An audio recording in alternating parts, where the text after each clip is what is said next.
And so, each night I'm normally reading her a book, usually a princess book or something. And then that night I said, "Hey, Gracie Kate, I've got something for you tonight." And so I began to read the letter. Well, I forgot to take into account how emotional I was going to be reading this thing. I mean, I'm just boo-hooing through the whole letter, as you can imagine. Yeah. And she had never seen me cry before. So I'm like, what does she think? So I get to the end of this amazing letter, and I look at her, and she looks at me and she says, "Daddy, can you read me the princess book now?" Welcome to Authentic Conversations. I'm your host, Ryan James Miller, and I believe the way to freedom, fulfillment, and success ultimately comes by living as the most authentic version of yourself. If you're ready to live the life you've dreamed of, you're in the right place. All right, what's up, everybody? Welcome to another episode of Authentic Conversations. I am so fortunate today to have the guest that I do. You know that from time to time, I've had some of the guys that I'm in the Iron Sharpens Iron Mastermind with. Have been some great discussions. A lot of those guys poured into season 2, talking about manhood and masculinity. And today's guest, if you're watching, you're looking at him already, but he definitely could have fit that bill, and he could have leaned right into to this idea of manhood and masculinity and talked very wisely into it. But I think that having waited as long as I have to have him here, you're going to understand why he being featured as a part of season 3 is going to be so important. The way in which his own hurt, heartache, and real tragedy has helped to weave the story that it has and lead him to be on an incredible mission that he is on. So we'll leave that for a second. But for now, Blake Brewer, he is the founder of the Legacy Letter Challenge. He is on a mission to put this legacy letter into over 1 million people's hands to help them write this letter. He's going to explain a little bit more about what that is. But for now, Blake, what's up, dude? Welcome. Ryan, man, I'm so excited to be here. I love you. From the time that we met in Nashville at our Iron Sharpens Iron Mastermind event. And so I appreciate you and appreciate what you stand for and all that you do. Thanks, man. No, I appreciate that. And the feeling is mutual. I feel like, and again, I think, as people watching will see, like, you just have such a genuine heart about how you carry yourself and what you do. And you can see a picture of your family behind you again, watching. And I know that you just so deeply care for and lead and love your wife and your kids. And so I have so much respect for you, and that just makes it that much better. Plus we get to talk about some amazing stuff today. So I'm excited. Okay, so I alluded to, for everybody that was listening, the Legacy Letter Challenge. And so maybe first just give a little bit of color to what that is. And then obviously I think it'll be really helpful for people to understand how you got to this place. Yeah. Yep. So I really believe that the most powerful voice on the planet is a father's voice and a mother's voice. I mean, there are things, Ryan, that I could go say to my children today that would absolutely wreck their life. And I shudder to even think about those things. I mean, like, you could say those same things to my children and it might hurt their feelings a little bit, but they're not going to need some therapy to get through it, like if I were to say it. But on the flip side, there's things that I could say to my children because my voice is so powerful. I can help them have confidence. I can help them navigate life. I can help them find purpose and meaning in life. And so my dad did something really special with his words. He took his words and he put them on paper, and he increased the impact of those words, and he made his words lasting. And so to fully understand, exactly about this mission that I'm on, you got to understand, what my dad did for me and how it came about. So when I was 19 years old, I got a call from my mom. I was at college, and she said, "We're going on a family vacation to Hawaii." I said, "Heck yeah, let's go." First day that we were there, we went snorkeling. And so it was my dad and I out in the water, just me and him. My sister and my mom, my family were on the beach. And there was nowhere else I wanted to be in that moment. And so I had a really good dad, not a perfect dad. Now that I'm a dad, like, I see things that I'm trying to improve upon, as we all are. But to my dad, my dad was really my hero. He was larger than life, metaphorically and also physically. So my dad was a really big guy. He'd been drafted to play tight end for the Atlanta Falcons. His main claim to fame, though, was that he was Terry Bradshaw's tight end at Louisiana Tech. So they were best friends and roommates, and you can imagine some of the stories that came out of those years.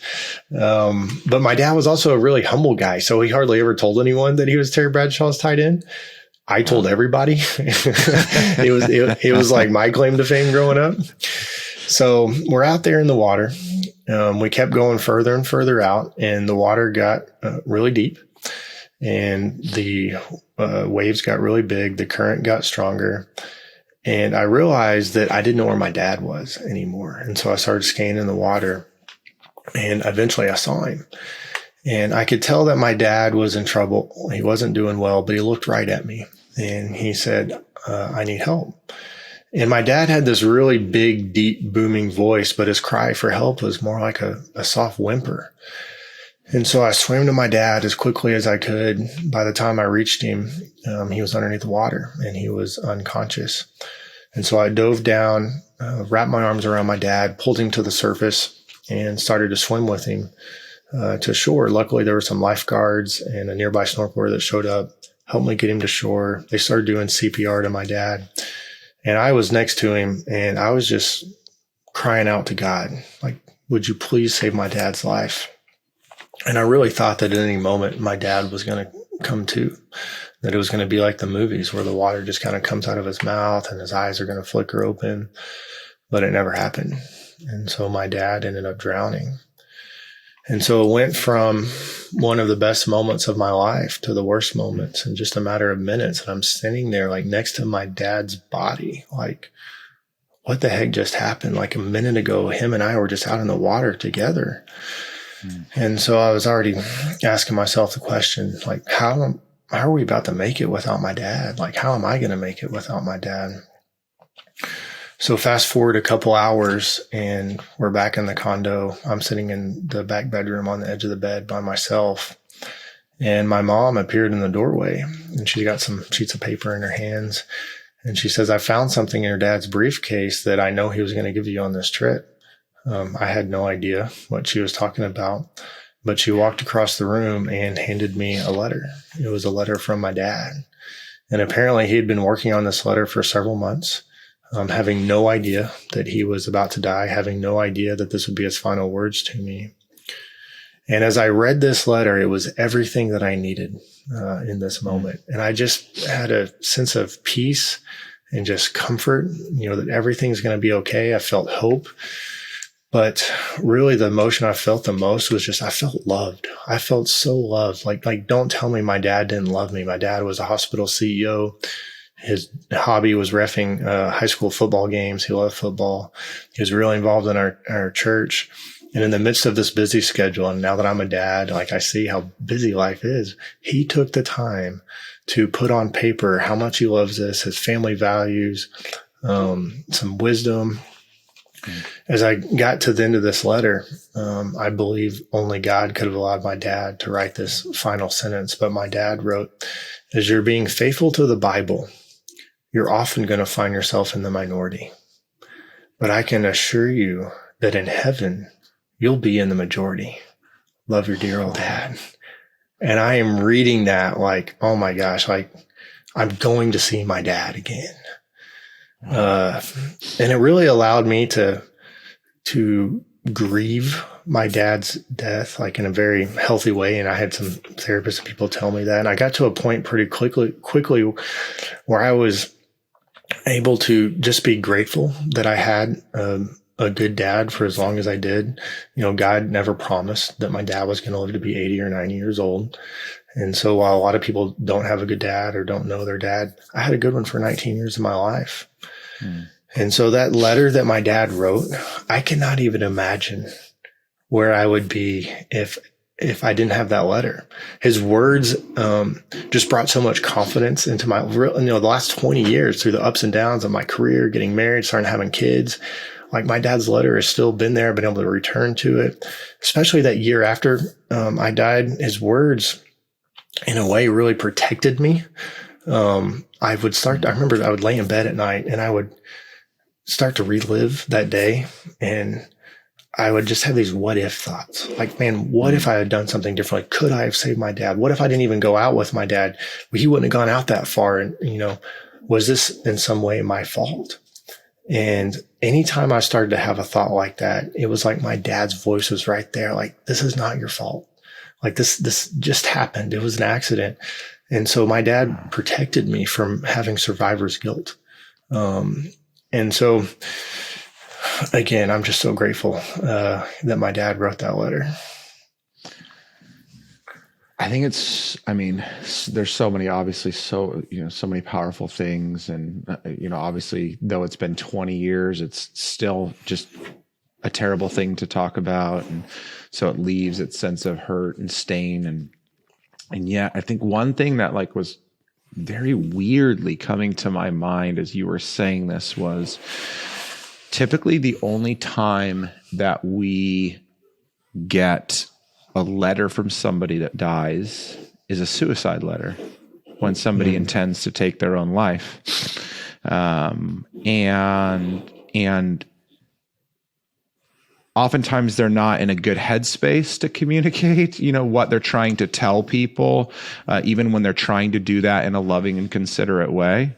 But because of that type of event, you're never truly able to appreciate. People may hang on to those words the same way, but they just don't get the opportunity to appreciate them the same way because of the type of tragedy that is. And obviously your dad's death was so tragic, but because he gave them to you with the intention just to love you and to have you have them in the present, right? He had no idea. It wasn't like he was terminal and, surprise, I'm not going to make it, but here's something to remember me by. It's like, I'm going to give you this and you could have this for the next 30 years of us together. And so I just think that there's just such power in that. And then it's equally as incredible, I think, because of the words that he left you with, that truth, and then the manner in which then God then stepped into that situation for you. It is just incredible to think. I'm sure you had horrific days, but to be able to step through that in that way at 19, 20, 21, and then obviously into all these firsts that you would have in life without your dad, but to be able to have such a positive experience because of that is wild. Like, few people will ever get that. Yeah, I think I was able to take, my thoughts off of myself, which is where a lot of people go. You just think about yourself, to really start thinking about other people. And so pretty quickly after my dad died, I got involved in a ministry at the college I went to, and I was starting to serve other people, have conversations with other people. And so I just really think that helped me heal from it. And my dad's letter and the things that he wrote just put into perspective my life and his death. And so it made me realize how short my time here on earth is. Like, it's going to go like that. And so for the time that I am here, I want to live for things that really matter. And for me, I believe that's God and his word, and then other people. And so I want to serve other people while I'm here. So then, let's fast forward to a few years ago. And when my children were young, right now they're 7, 5, and 2, but even when they were younger. And so I was probably just like you and a lot of people listening, like, I'm a young dad. I want to be a good dad. And I've got a lot of things going on, and I'm like, okay, what do I do? Like, how do I be a good dad? And the thing I thought of was, I got to write my kids a letter. I mean, that's what my dad did for me. If anyone knows the value of a letter from their dad, it's me. So I go to write this letter to my children, and I'm staring at a blank sheet of paper, and I'm like, what the heck am I about to write? Like, it was really hard to get my thoughts and feelings organized around this. And it kind of hung over my head, but I knew I had to finish. I knew I had to finish this letter. And so I kind of went into research. I did go into research mode, reading books and articles, listening to podcasts, and looking at my dad's letter as a model. And asking, hey, what's kind of blocking me from writing this letter right now? Like, what is overwhelming? I need to work through some things. But then also, if I'm going to write this letter, I want to put the best things in there, the things that everybody needs to hear from their dad. And so I finished the letter. It felt amazing to finish this letter. I went to write this letter for my kids' benefit, but then I was the one who benefited from this letter. I mean, it was really just this journey. The process of writing this letter was just this amazing journey. It was such a milestone moment in my fatherhood journey. So real quick on that, Blake, because I think I could take you off track for a second, because I know you've shared this enough that we'll get back into it. But I do want to hear a little bit more about that. I think that's super helpful, because this obviously, and I know how the rest of the story is going to go to some degree, and the impact you're going to have on, I think, millions of people is going to be just astronomical.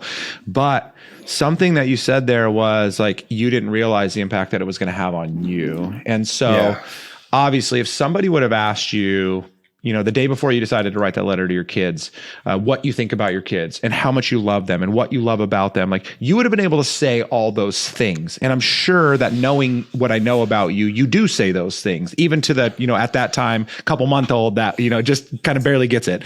But what did that allow you to really reflect on? Like, what was that impact for you? Was it more about how you were parenting your kids and maybe some pride there, which I think would be amazing? Was it how you saw your kids? Was it the relationship between the two? Like, what was that? Yeah, a couple things. So, life is so fast, and we're just constantly going from one activity to the next. And, a lot of times I get to the end of the day and I'm like, okay, I worked, we made dinner, we got the kids in the bath, and then, we put them to bed, and you were just doing that over. We survived. But one night, we survived today. And so for me to take that time and, to reflect back, number one, on the things that my dad had done for me. And then to think forward, like, man, what do I want to be true of my family 10, 15, 20 years ago so I really, galvanized my vision. And then, I think I would also say I increased the vision. One of the things that somebody told me, early on, he said, man, you don't want to be the limiting factor on what God could do with your family and what your God could do with your children, because your vision was too small.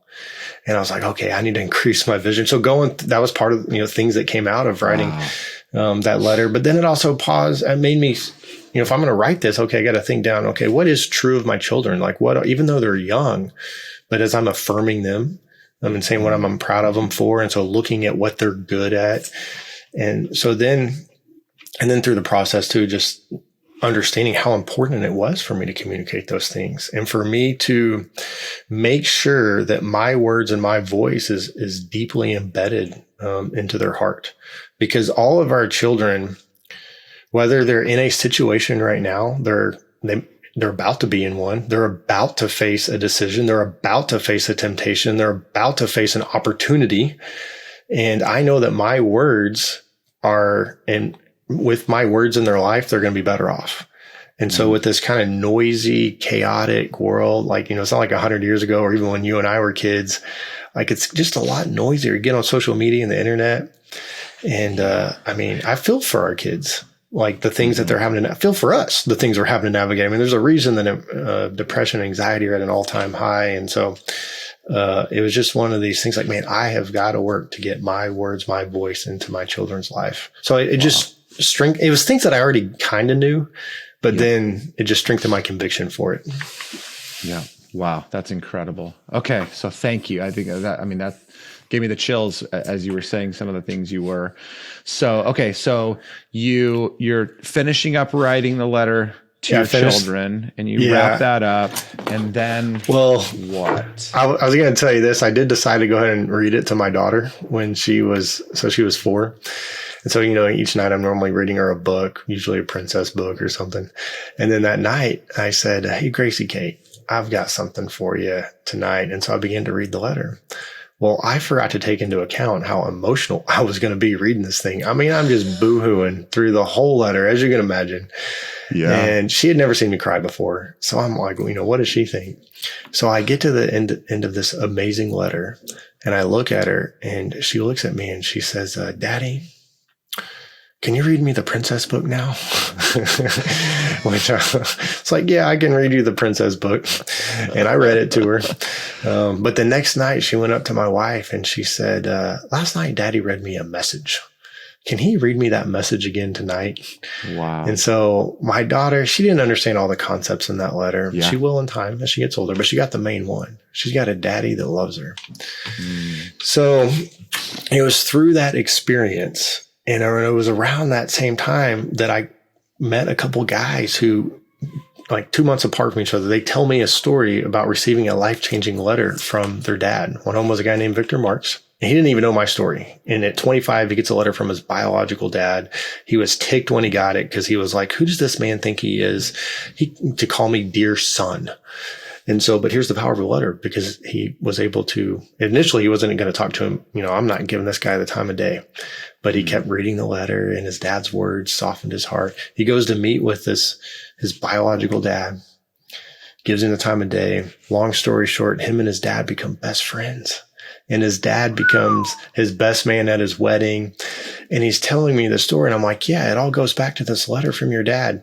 2 months after that, I'm in Nashville at our mastermind event, and Pete Vargas is sharing a story about getting a letter from his dad. And it was like a light bulb moment. Like, what am I doing here? I got to help more people get a letter from their dad. And so that's where the mission started, to help 1 million dads write at least one well-written, meaningful, lasting legacy letter. We've since included moms in the mission as well. I believe every mom needs to write this letter, but their kids also want and need this letter from their mom. And so that was 2.5 years ago. And so now I have been leading moms and dads from across the country, really through a very similar process that I went through, writing the letter and taking them on that journey. This is more than just a letter. Like, most people aren't even getting a letter from their parents. And so, but this is a legacy letter. And so we're putting everything that, someone would want to hear from their dad or mom into this one letter. We're writing it down so there's no doubt. And then we also have some lessons to help people as they're working through their own things in their life and things that kind of block them, like, and thinking through what they want for their family, thinking through what they didn't get from their parents, but what they want to provide for their children. So lead them through this whole journey of writing this amazing legacy letter. It's so crazy too. Like, for some reason, I guess just I have gone through, like I was sharing with you just offline, like I just finished a fast and going through a lot of just spiritual transformation for myself. And like, I'm thinking about my own story, and most of my audience knows most of this. You don't know at all, but my parents divorced when I was 6. So that was a weekend dad, and he did, his best, with that, but we had some challenges growing up. And then at one point I went almost 10 years without speaking to my biological father. And it was just a brutal time. And it turned into mostly me. I was just so hard-hearted. I just didn't want anything to do with him, and embarrassed to say some of the things that I thought then. But in like 2011, we reconnected. God just miraculously moved. And today, here we are, 2023. My dad is one of my closest friends. I love him deeply. And the two things that come to mind was, first of all, every once in a while, I'll just get a random text from my dad, and it just says, "I love you," or "I miss you." Wow. And so the power of words to me, especially from somebody that like I went so long without speaking to, that I love so dearly, is just so incredible. The second thing that came to mind for me was, I will spend whatever amount of money is required to get my dad to participate in this, because I want this from my dad.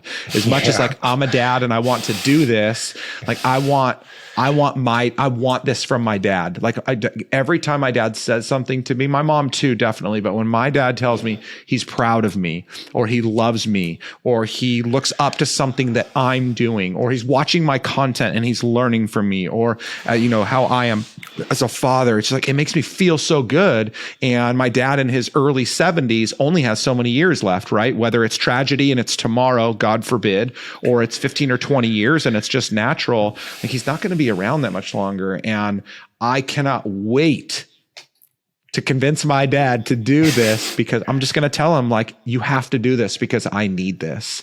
And so just, it fires me up so much. So are you going to send him this episode? Yes. This is going to be it. Like that, my dad's going to hear, Dad, right now you're watching this. I'm not actually going to say anything to you until right now. You have to sign up at the end of this to get into this program.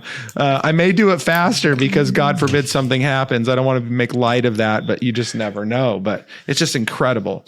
Okay. So Ryan, you're on this. Let me just say everything that you're saying there.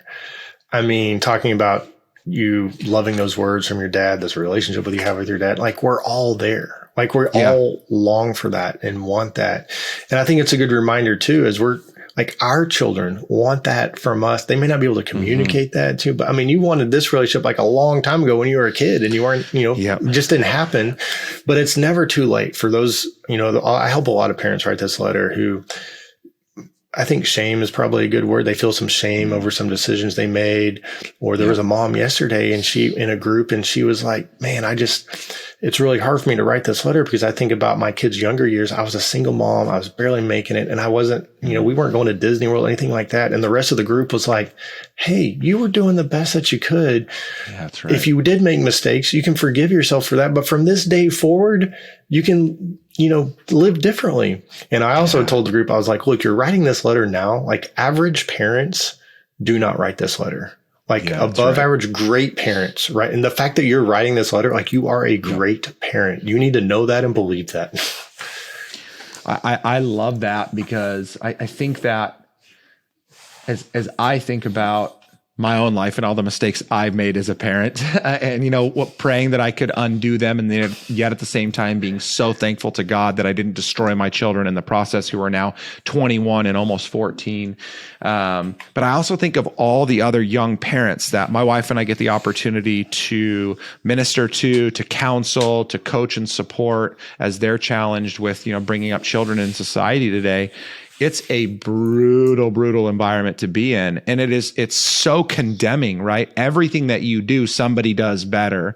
And so I just feel like parents need to be affirmed in what an amazing thing you're doing in being able to do that. And it's almost kind of like, not tricking them, that's not the right word, but it's like, hey, I want you to do something good for your children.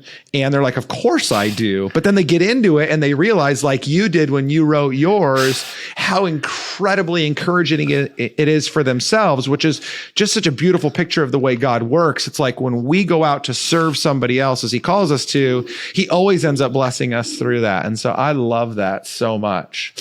Okay. So you've been on this mission for 2 years. And I remember 2 years ago hearing you just starting to kind of scratch the surface of some really cool opportunities. And I think the only reason that I really want to highlight some of this, normally, like I told you offline, I'm not big about at this point, so tell me how amazing you are and tell me all the ways that you're making an impact. Like it's cool, but I think this one is important because of two reasons. First of all, I think it's important because it does truly show what you did when you were faced with the tragedy that you were. Like it took many, many years, but like that tragedy, like the impact you're having now wouldn't happen had that tragedy not happened. I think that's number one. Number two is I think sometimes people do need to hear the crazy impact that is out there so they can get excited about maybe joining in or them finally stepping into the calling that they have to lead their own. So what's the last kind of 2 years been like? And I know you're gonna share something really cool that by the time this episode goes live, you will have just done it. But tell us a little bit about what's been going on and who's been really receiving this well. Yeah, so 2.5 years ago, I knew there was a moment where like, hey, this is my calling. And I went and told my wife like that day, I was like, hey, this is what I'm doing. I'm helping. At that point, it was just dads. I'm helping dads write this letter. And she's over there. She's like, okay, I know your dad's letter was impactful to you. And then she's like looking at our 3 kids, like, so you're telling me you're going to provide for our family by helping people write a letter. Like, and I had to look at her with a straight face because I really believed it. I'm like, yes. And I can't tell you exactly how it's going to work out, but I know it's going to work out. And so initially we were just helping individuals. People were signing up to write the letter, not a ton, but enough to kind of make it. But then pretty soon, there were some financial advisors who went through the program and they're like, man, we need this for our clients. And so now we have over 100 financial advisors that we're partnering with who buy a license for our program to provide it for their clients. It's a huge win for us. One, financially, but also mainly it's helping us get more letters written because they're out there advocating to their clients to write this letter. And it's a huge win for them and their business because now they get to become this trusted life partner. You know, a lot of advisors are not doing things like this, but the ones we partner in, like your advisor does this and provides this for you. Like, okay, I know I can trust you. And then we started doing there were some professional athletes along the way that we got to help. We got to help a group of dads that were in Delta Force. And so these are all retired Delta Force guys. And my dad was very patriotic. So, man, I was like, this is so cool to help these guys. Some of the most highly skilled, trained people on the planet who've all killed a lot of people. Like they told me some of the stories. But I got to help them write their legacy letter. One of the guys was Jeff Teagues. He gave his 21 and 23-year-old sons their letter last year for Christmas. They open it up Christmas morning and they're like, oh, a letter. Like they didn't get it at first. And so then they went home and read it that night. They came back the next morning and Jeff said they kind of gave him like a bro hug and that was it. And he was like, man, what the heck? Like I just wrote this amazing letter and that's all I'm getting from him. And so for the next 6 months, he had no idea if this letter had any impact on his children. He gets a call from his buddy and his buddy says, hey, Jeff, I was just hanging out with your son. Your son told me that this past Christmas, you gave him a letter. Your son told me that it's his most treasured possession, that he reads it every single week, sometimes multiple times a week. Jeff had no idea, but his son, who lived in a different state than him, Jeff was connecting with his son's heart, impacting his son, influencing his son every single week for the last 6 months. And so I get those stories and I'm like, man, this is what it's all about.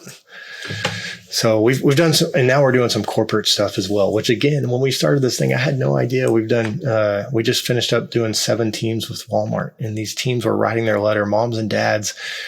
And, it was amazing for me to help them write their letter and just the process. But then the team leader is telling me this was unbelievable for our team. Like they just bonded and united. They're working better together. Like my service just benefited Walmart. Like, like how cool is that? And so I had no idea when I started that things like that would happen. And then, probably the thing that is really exciting right now is the Today Show found out about what we're doing. And they said, hey, come up to New York City. We want to film an interview. And so we did that. And, that will have come out by the time this airs. And so, for me, it was so surreal. Like, in my mind, I thought maybe things like that could happen one day. But when it did happen, for me to be able to share my story, my dad's story, to really honor my dad, like in front of an audience like that. How did they find out specifically? Do you know? I got an email from them. And so initially I didn't know. And I didn't ask. But then when I went up to New York City, I asked them and they said, the intern was there that found me. And she's like, I don't know. I just Googled you or I was Googling things and you popped up. What? Like a total God thing, man. I mean, people pay a lot of money, like to, try to get on those shows. Forget it. Like there's sometimes there's no amount of effort and work that could ever get somebody there, and to have it happen the complete opposite way is just insane. Yeah. So it's one of those things. I love that. I do love to, like you spoke to the Walmart thing. Like I love the corporate aspect of this for a couple of reasons. Again, obviously I don't want to diminish the true intention and the true impact, which is the parent to the child. I think that will always be, primary, but, you spoke to the fact that, the team leader was so encouraged by, the team building aspect. And I can rarely think of a more powerful way to bond people together than through their common love and bond as parents for children. and the way in which they're going to step through that process and learn about themselves and share that with one another and know that they're going through that together, which I know, with some of the big professional sports, associations and leagues that you're working with too. Same thing, like, an NFL team does this, as a group together, and, they go hard together, but then at the same time, to be able to bond over something so deeply emotional and deeply important, it's incredible. It bonds them in a way that few other things can.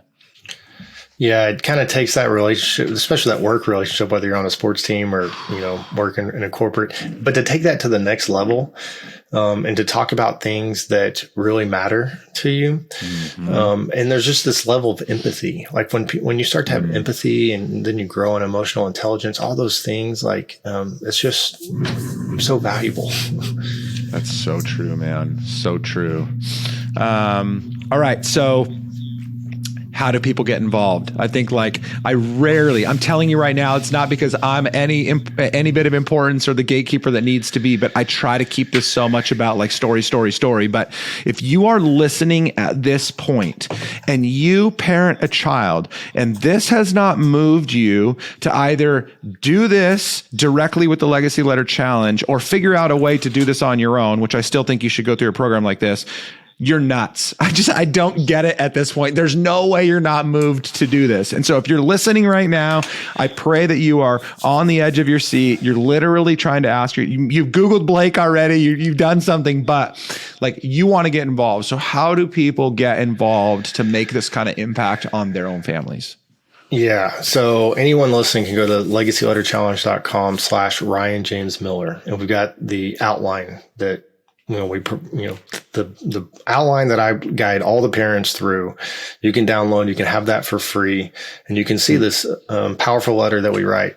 And then you'll also have an opportunity to sign up for the masterclass. And I truly hope that everyone at least considers signing up for the masterclass. That is the best way that I can help someone write the letter. I've seen, parents write the letter that it didn't have the impact that they wanted it to have, because there's just some things that you can communicate to your children.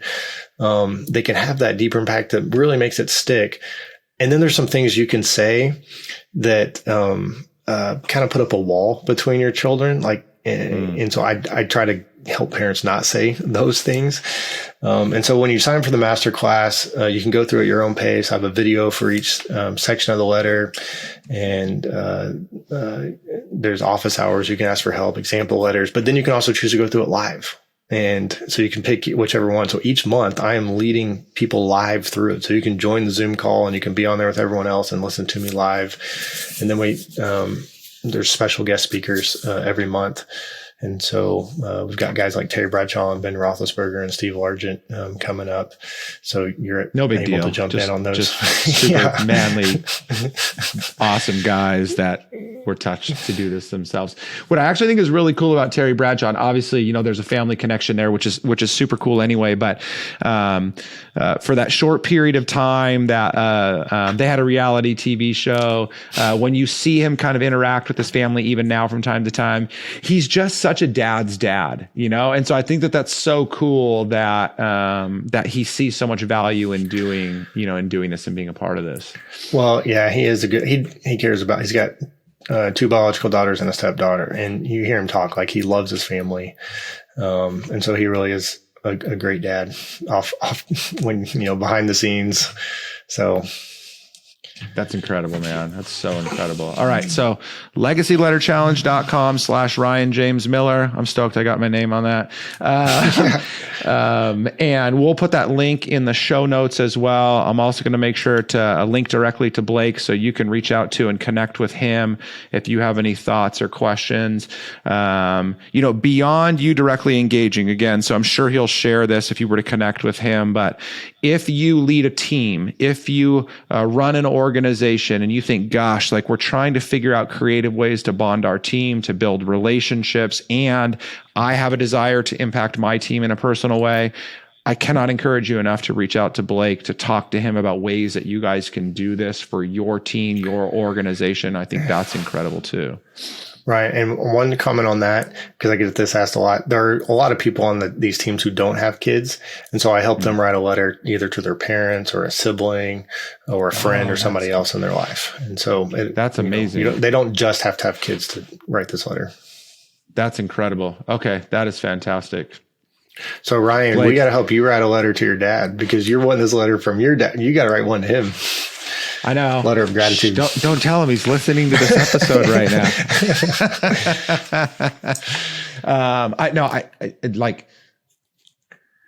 I think that if I'm super honest, that I remember the first time that we talked about this again, it's been almost 2 years, and it was like, I'm just so busy, and I tell my kids I love them, and I try to do my best to tell my dad I love him all the time. Like, I just don't have the time for this.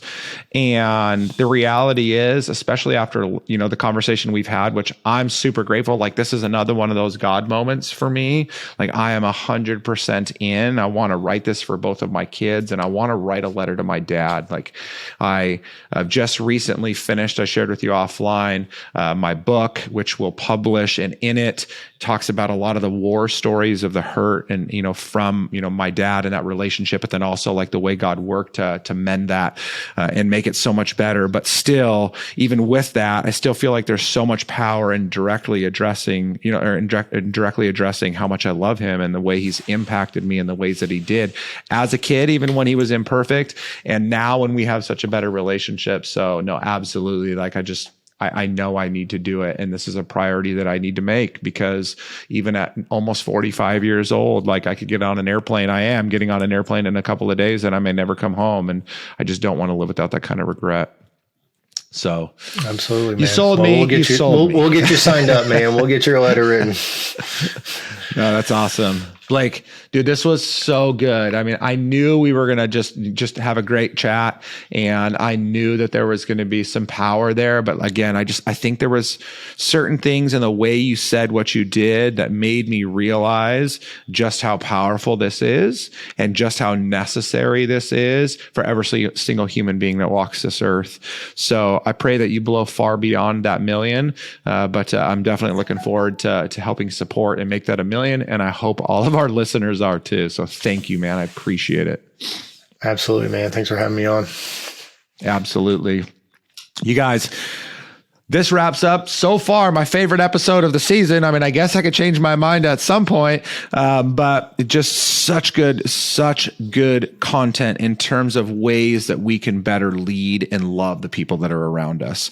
So if you have been impacted, please, number one, first, share this with somebody else. I mean, I think it's so important just to spread this word, and you can do this into your communities. Two, hit that link. Make sure that you go to the Legacy Letter Challenge and you get involved for yourself. Do not regret not doing something like this for your family.